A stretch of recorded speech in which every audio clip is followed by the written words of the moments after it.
Hi guys and welcome to our YouTube channel One to Step, and today I'm here with another new video to show you guys on how you can resize your MetaTrader 5 chart on your Android smartphone. To do so, first of all, make sure your device has a stable Wi-Fi connection, and after making sure of that, just go onto your MetaTrader 5 app. After your app opens up, go onto charts like I already am. After that, you can see my charts right now is really close in.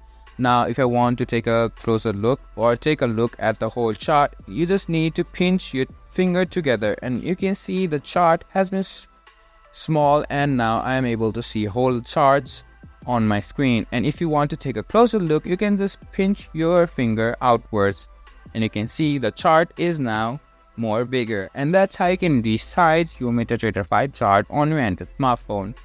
This was for this video, and I hope you guys find our video helpful. If you do, make sure to leave a like, subscribe to our YouTube channel and hit the bell notification. And don't forget to drop a comment, review, and for more content like this, see you guys in our next video. Thank you for watching.